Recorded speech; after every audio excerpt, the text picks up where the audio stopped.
The early years of World War II saw Adolf Hitler and his Nazi regime at the zenith of their power.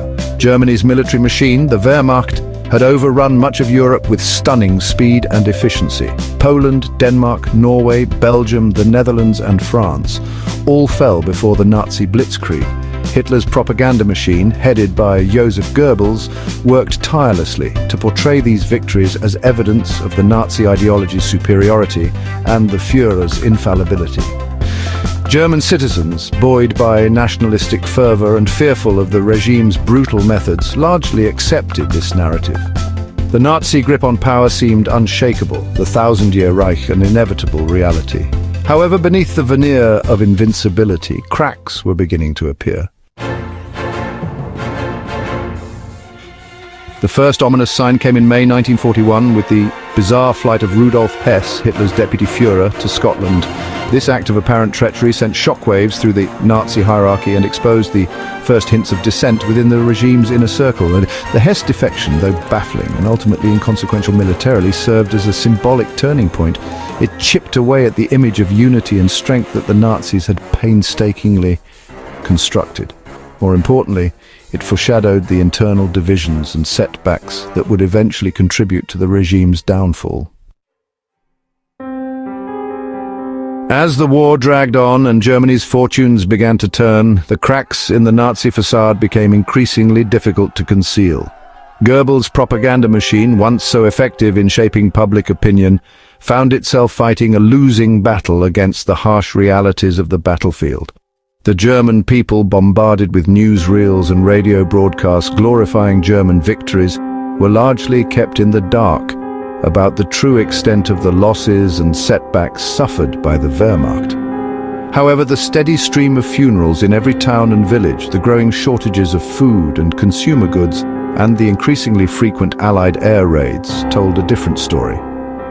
Goebbels responded to these challenges with his usual blend of bluster and deceit. Military defeats were spun as tactical retreats, casualty figures were grossly understated, and the enemy was portrayed as weak and decadent on the verge of collapse.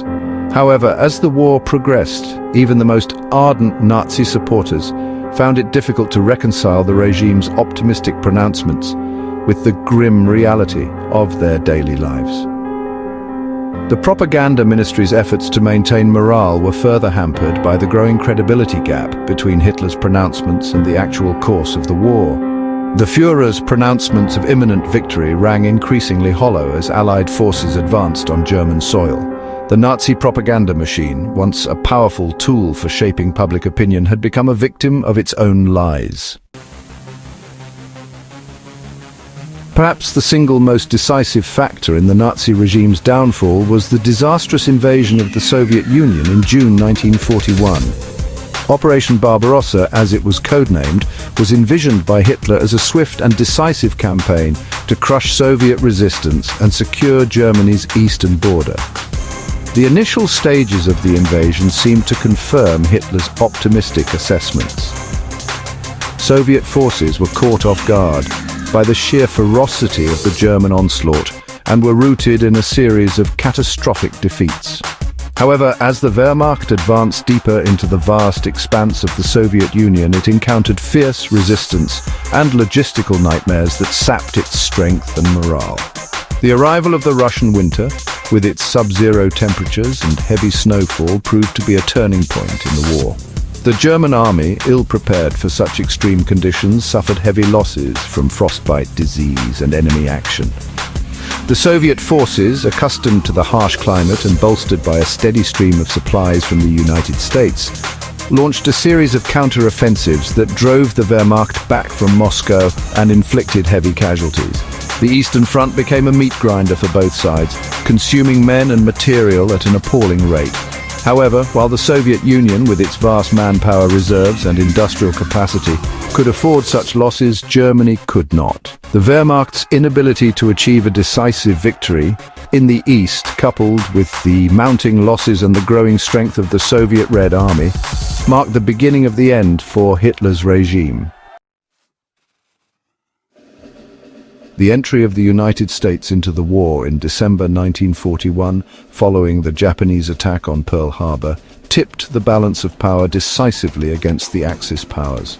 The United States, with its vast industrial might and seemingly inexhaustible supply of resources, became the arsenal of democracy, providing crucial aid to Great Britain, the Soviet Union, and other allied nations.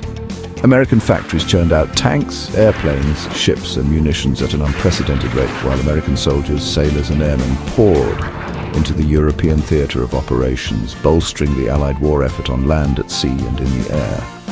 The influx of American manpower and material relieved the pressure on the hard-pressed Soviet forces in the east and allowed the Western Allies to launch a series of offensives against German forces in North Africa, Italy, and eventually France. The American entry into the war also had a profound psychological impact on both sides of the conflict for the Allies. It provided a much-needed morale boost, reinforcing their belief that they were fighting a just and winnable war. For Germany, it confirmed their worst fears, signaling the beginning of a two-front war against an enemy with superior resources and manpower.